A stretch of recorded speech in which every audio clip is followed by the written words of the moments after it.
this video, we will work on solving systems of equations by elimination using multiplication. First, let's review the steps to solve a system of equations with eliminations. First, line up the like terms vertically. Equal signs should be lined up as well. If the x or y terms are opposites, then add the equations together. If the terms are not opposites, multiply one or both equations by a number so that there are opposites, and then add the equations together. You should have as a result one equation and one variable. So you can solve for the variable. Substitute into one of the original equations to find the other variable, and finally write your answer as an ordered pair. In the next example, I have the equations negative 7x plus 9y equals negative 19 and negative 4x plus 6y equals negative 10. Again, in this equation, I'm going to have to multiply both of the equations. So if I choose to make it so the y terms will cancel out, I could multiply the first equation by positive 2 and the second equation by negative 3. Now if I distribute that 2 throughout the first equation, it'll give me negative 14x plus 18y equals negative 38. If I distribute the negative 3 to the second equation, it'll give me 12x minus 18y equals 30. Now if I add those two equations together, I'll get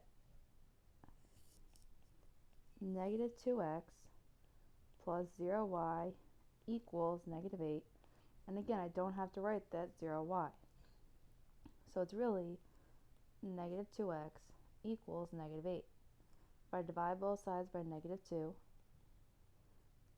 I would get x is equal to 4. Now if I plug that value of x back into the first equation, I'd have negative 7 times 4 plus 9y equals negative 19. If I solve, I'll have negative 28 plus 9y equals negative 19. Add 28 to both sides to get 9y equals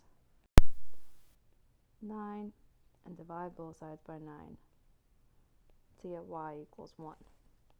So the solution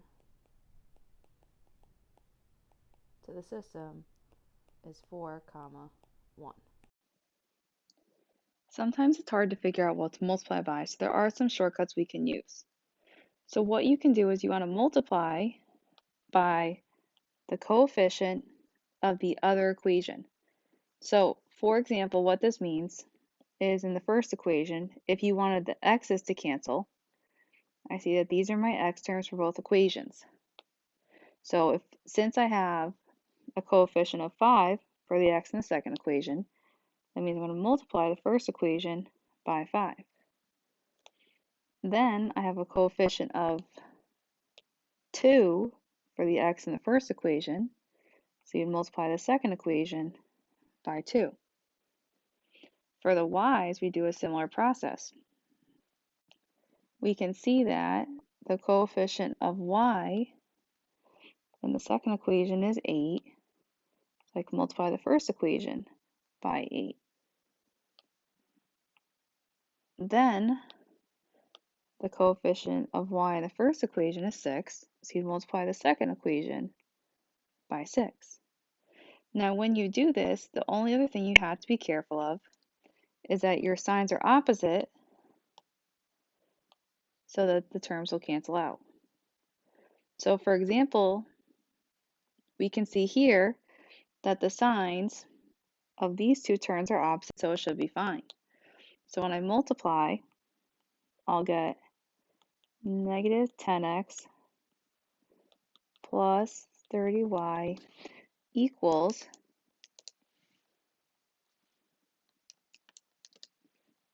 negative 140. And then for the second equation, you get 10x plus 16y equals negative 44. And now when you go to add, we can see that these two terms are opposite right here. And since these are the opposite signs, they will cancel out. So we would get 46y equals negative 184. So we could solve. If we did this to cancel the y's, what happens is that the terms are not opposite, so we'd run into an issue. Now what this looks like is when you distribute, you get negative 16x plus 48y equals negative 224. And for the second equation, you'll get 30y or 30x plus 48y equals negative 132. Now when I go to combine the terms, what I should see is because these terms aren't opposites here, I end up with having a positive 48y and a positive 48y, so they wouldn't cancel. So what I have to do is go back and multiply one of them by a negative. So let's say I decide to multiply by a negative 6 instead. This will be a negative, and then this will become a positive 132. So now when you add straight down, the 48 minus 48 will cancel, so you'll get negative 46x is equal to negative 92, so you can solve. Now, while this won't always give you the shortest answer, the shortest way to get the answer, the smallest numbers, it will work every single time. In our first example, we have the two equations, 3x plus 8y equals negative 8, and 5x minus 3y equals 3. Now, we are going to have to multiply both equations, so you could choose to either solve for the x or the y. In this example, I'm going to choose to solve for the x. So if I multiply the first equation by positive 5 and the second equation by negative 3, and again I have to multiply every term. So my first equation would become 15x plus 40y equals negative 40, and the second equation, if I multiply every term, becomes negative 15x plus 9y equals negative 9. Now if I add these two equations together, the 15x minus 15x will give me 0x plus 49y equals negative 49. Now again, that 0x doesn't have to be written. So my equation really is 49y equals negative 49. To solve for y, I would divide both sides by 49 to get y equals negative 1. Now if I substitute that value of y back into the original equation, the first one, I'll have 3x plus 8 times negative 1 equals negative 8. Now if I solve, I'll have 3x minus 8 equals negative 8. Add 8 to both sides to get 3x equals 0, and divide both sides by 3 to get x is equal to 0. So the solution to this system is 0, negative 1.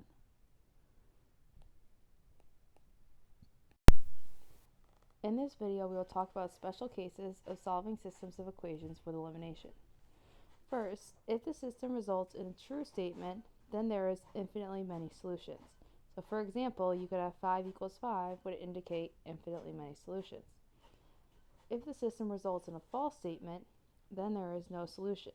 So if you use something like 4 equals 0, which isn't true, then it would be considered no solution.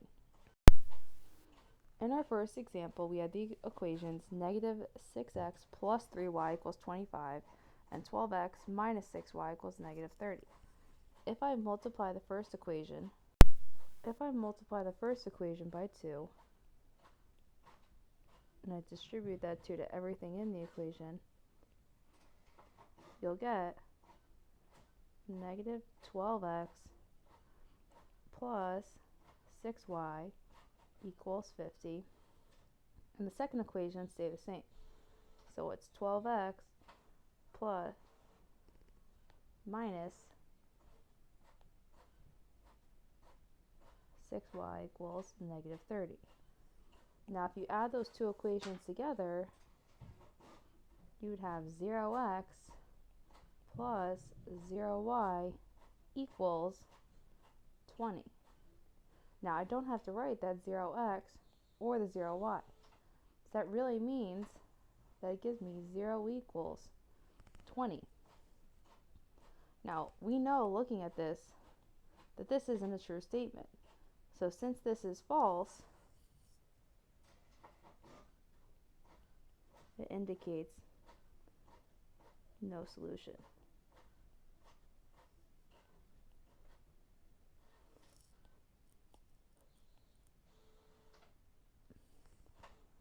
In the second example, I have the equations negative 6x plus 8y equals 18 and 9x minus 12y equals negative 27. Now if I wanted to cancel out the x terms, I can multiply the first equation by 3 and the second equation by 2. So if I distribute that 3, it'll give me negative 18x plus 24y equals 54. And if I distribute the 2 for the second equation, it'll give me 18x minus 24y equals negative 54. Now if you add those two equations together, you'll get 0x plus 0y equals 0. Now I don't have to rewrite the 0x or the 0y. So it really means it gives me 0 equals 0.